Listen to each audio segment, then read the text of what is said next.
ان کا جو مزہ ہوتا تھا وہ کسی اور چھٹی میں وہ کہتا ہے ہمیں نہیں ملتا تھا. اوبویسلی بچوں کے لیے اور اسکول لائف میں عام طور پر بچوں کے لیے سب سے زیادہ خوشگوار موقع وہی ہوتا ہے جب بچوں کے پاس بہت ساری چھٹیاں ہوتی ہیں. تو بچوں آج اس کو ہم پیج نمبر 21 جو ہے اس کا تھوڑا سا شروع کر لیتے ہیں. David teaches and of term. I believe a school teacher wrote a book some years ago with title Friday Thank God. I believe مجھے یقین ہے, میں نے دیکھا a school teacher, مجھے اس بات پر یقین ہے جب ایک اسکول ٹیچر نے wrote a book, ایک کتاب لکھی some years ago, کچھ سال پہلے, with title, جس کا نام Friday Thank God, شکر ہے جمعہ آیا. Friday Thank God اس عنوان کے ساتھ ایک اسکول ٹیچر نے جب یہ کتاب لکھی تو مجھے یقین تھا یا میری ہی دل کی عکاسی ہوئی. That phrase expresses perfectly my attitude to the arrival of the weekend during term time when I was a school boy. یہ فریز, یہ جملہ ناقص, اب اس میں کسی ہیلپنگ فرائیڈے تھینک گاڈ اس میں کسی ہیلپنگ ورب کا تو استعمال نہیں ہے, لہٰذا اس کو فریز ہی کہیں گے, لیکن بہرحال یہ اپنی بات پوری کنوے کر رہا ہے. تو کہتا ہے کہ یہ جملہ یا یہ الفاظ مکمل طور پر میرے ہی رویے کی عکاسی کرتے تھے, یعنی عکاس ہیں. To the arrival of the weekend, کہ جب ویکینڈ آتا ہے, ڈیورنگ ٹرم ٹائم, تعلیمی دورانیے کے دوران, when I was a school boy, جب میں ایک اسکول میں پڑھنے والا لڑکا تھا. تو یہ فریز بالکل میرے رویے کی عکاسی کرتا ہے مکمل طور پر, کیونکہ جمعے کے آنے پر میں بھی اسی طرح خوش ہوتا تھا. The daily grind of school, school کا روزانہ تھکا دینے والا کام. گرائنڈ سے مراد ویسے تو پیسنا ہوتا ہے, یہاں مراد ٹوئل ہے, لیبر ہے, بہت سخت محنت یہاں مراد ہے. With its abundant homework, بہت زیادہ, ابنڈنٹ کا مطلب ہے پلینٹی آف ہوم ورک, جب کہ بہت سارا اسکول کا کام یا گھر کے لیے کام دیا جاتا تھا. اٹس فیئرس کمپٹیشن, اسکول میں آپ کو پتہ ہے اسکول لائف میں بہت خون خوار قسم کے, شدید قسم کے کمپٹیشن, ہیلدی قسم کے مقابلے بھی ہوتے ہیں. The sense of never being able to relax, اور ساتھ ہی یہ احساس کہ بالکل آسانی کا کوئی ماحول نہیں ہے, ریلیکس ہونے کا, ایزی ہونے کا, آسانی کا, آسان نہیں ہوتی school life. Pressed heavily upon me, میرے اوپر بہت دباؤ ڈالتا تھا. In spite of the fact, اس حقیقت کے باوجود, فیکٹ حقیقت ہے, ان اسپائٹ کے باوجود. I often enjoyed the actual class room work, کہ میں واقعی اسکول میں یا کلاس میں کیے جانے والے کام کو اس کام سے بہت لطف اندوز ہوتا تھا. یعنی اس سب کے باوجود کہ میں اسکول کے کام سے یا کلاس روم کے کام سے بہت لطف اندوز ہوتا تھا, اس سب کے باوجود یہ جو اسکول کا کام, گھر کے لیے بہت سارا ہوم ورک, بہت سخت آپس میں مقابلے, اور آسانی نہ ہونے کا یا پرسکون نہ ہونے کا احساس جو ہے وہ میرے اوپر اچھا خاصا دباؤ ڈالے رکھتا تھا.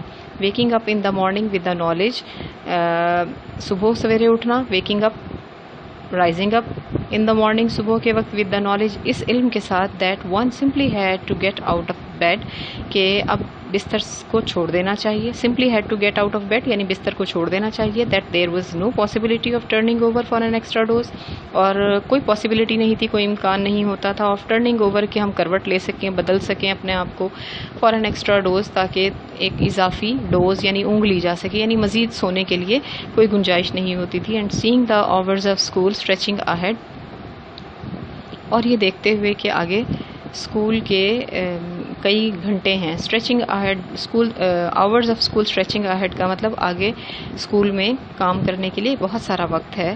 واز اے ڈسمل ایکسپیرئنس, بہت ہی مایوس کن تجربہ تھا, بہت ہی dismal, disappointing, especially on a Monday, خاص طور پر پیر کی صبح کو. یعنی آگے پیر کی صبح ظاہر ہے ہفتے کے آغاز کا وقت ہے, تو اس میں کہتا ہے خاص طور پر پیر کی صبح کو, صبح اٹھنا, اور جبکہ یہ بھی پتہ ہو کہ ہم نے کوئی ایکسٹرا ڈوز, کوئی ایکسٹرا اضافی اونگ نہیں لے سکتے, دوبارہ کروٹ لے کر سو نہیں سکتے, فوراً بستر چھوڑنا ہے, اور پھر کئی گھنٹے جو ہیں وہ اسکول میں گزارنے ہیں, تو یہ بہت ہی خوفناک قسم کا ایک تجربہ ہوا کرتا تھا. غمناک قسم کا، خوفناک قسم کا. We had a maid once, ایک بار ہماری ایک آیا بھی تھی. میڈ آیا، female servant. Who would claim each morning, جو ہر صبح اٹھتی. ود گرم اسٹیپس، جو ہر صبح آتی. کلائم کا مطلب چڑھنا، چڑھ کے آنا. ود گرم اسٹیپس، گرم سے مراد یہاں تھریٹننگ کہہ لیں آپ، دھمکانے والے، دھمکی آمیز قدم اٹھاتی ہوئی. Up to the attic floor, attic بالائی منزل کو کہا جاتا ہے گھر میں، جو عام طور پر فرسٹ فلور پہ کہہ لیں آپ، تو جو ہوتی ہے چھت پہ موجود کمرے میں وہ اپنے دھمکی آمیز یا خوفناک قسم کے قدم اٹھاتی ہوئی آتی. Where Lionel and I slept in one bedroom, جہاں میں اور میرا بھائی لائنل ایک کمرے میں سوتے. اینڈ مائی سسٹر سلویا ان اندر، اور میری بہن سلویا ایک دوسرے کمرے میں. And announce in deep funeral ٹونز، اور وہ آ کر، کون، میڈ جو تھی، آ کر اناؤنس کرتی، اعلان کرتی. ان ڈیپ، بہت بھاری بھرکم آواز میں. فیونرل ٹونز، فیونرل ویسے ماتم کرنے کو کہا کرتے ہیں، تو مطلب یہاں گمبھیر سی آواز میں اپنی ہمیں پکارتی. یہاں منحوس مراد ہے، مطلب جو اچھی نہ لگے، مورنفل، افسردہ قسم کی، گلومی قسم کی جو آواز تھی، اس میں آ کر وہ، یعنی ہمیں اچھی نہیں لگتی تھی اس کی آواز، تو اس میں آ کے گمبھیر آواز میں وہ آ کر آواز ہمیں کہتی. Lionel David Sylvia time, Lionel David Sylvia اٹھنے کا وقت ہو گیا ہے. I used to lie waiting for that ominous tread on the uncarpeted attic stairs. I used to lie, میں لیٹا رہتا تھا. Waiting for that ominous tread، کہ میں اس کے ان خوفناک قدموں کی آواز سن سکوں. آن دا انکارپیٹڈ ایٹک اسٹیئرس، انکارپیٹڈ بغیر قالین کے، ایٹک اسٹیئرس بالائی منزل پہ آنے والی سیڑھیوں پر بغیر قالین کے جو تھیں، تو میں وہاں ان سیڑھیوں پر اس کے خوفناک قدم رکھنے کی آواز سنتا. ٹریڈ کا مطلب walk. And the voice of it heralded sounded in my ears like a summon to damnation، اور اس کی آواز heralded sounded in my ears، مجھے ایسے اپنے کانوں میں لگتی تھی like a summons to damnation، جیسے کوئی دوزخ کا بلاوا آ گیا. اور summons کا مطلب ہوتا ہے call for، یعنی بلاوا، اور آرڈر آ گیا ہو، حکم آ گیا ہو. ڈیمنیشن تباہی کا، تباہی کی طرف بلانے کے لیے ہمیں آ گئی ہو، پنشمنٹ کے لیے، سزا کے لیے. ہیرلڈ کا مطلب ہوتا ہے پروکلیم، اناؤنس. تو کہتا ہے کہ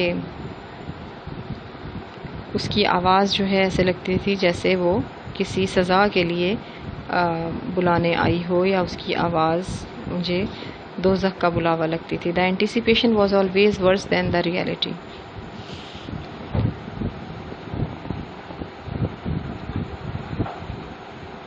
اصل میں یہ حقیقت جو ہے، یہ اندازہ جو ہے وہ ہمیشہ حقیقت سے زیادہ برا. اینٹیسپیشن کا مطلب یہ ہے کہ اندازہ، فور ٹیلنگ، بیفور ٹائم جو آپ کرتے ہیں، پیشن گوئی، ایسٹیمیشن. واز آلویز ورس، یہ ہمیشہ زیادہ برا ہوتا تھا دین دا ریالٹی، حقیقت سے.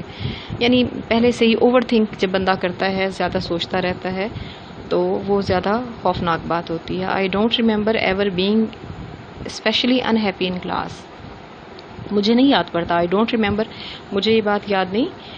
Ever being specially unhappy in class, کہ میں خاص طور پر کبھی کلاس میں، کمرہ جماعت میں بہت ناخوش رہا ہوں. But the oppressive weight of the knowledge of a full day's school I had remained a characteristic sensation of my childhood and disappeared only after I had left school and entered the university, where the smaller number of classes to be attended and the freedom of the student to come and go meant a completely new kind of academic world.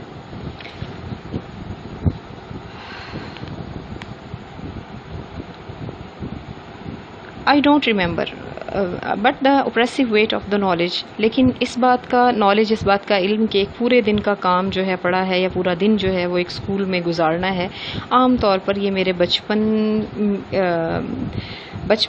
میں یہ بہت ہی تھکا دینے والا مجھے احساس تھا. Characteristic sensation of my childhood, اور یہ میرے بچپن کا ایک بہت تھکا دینے والا اوپریسو ویٹ، بہت ظلم والی بات لگتی تھی مجھے. یہ بہت بڑی بات، بہت خوفناک بات لگتی تھی مجھے. And despaired only. اور یہ صرف اس وقت ختم ہو گیا یہ خوف یا یہ احساس جب میں نے اسکول چھوڑا اور میں یونیورسٹی میں داخل ہوا یا داخلہ لیا، جہاں بہت تھوڑی کلاسز جو ہیں یا تھوڑی سبجیکٹس جو ہیں، چند سبجیکٹس مجھے پڑھنے ہوتے تھے، اور freedom of the student to come and go meant a completely new kind of academic world. اور ایک مکمل آزادی تھی اسٹوڈنٹس کو کہ وہ آئیں اور اسکول جائیں آسانی سے نئی قسم کی اکیڈیمک ورلڈ میں، اس دنیا میں. To wake up on Thursday morning to feel the end of week already lying ahead. اور جمعرات کا جو دن ہوتا تھا، جمعرات کی جو صبح ہوتی تھی، وہ اس فیلنگز کے ساتھ، اس احساس کے ساتھ اٹھنا کہ ہفتے کا اختتام ہے، اینڈ ہے، یہ بات میرے لیے بڑی مسحور کن ہوتی تھی. آج کے لیے بچوں اتنا ہی. انشاءاللہ کل اس کو کنٹینیو کریں گے. اپنا خیال رکھیے گا اور ساتھ ساتھ اس کو تیار کیجیے گا. اللہ حافظ.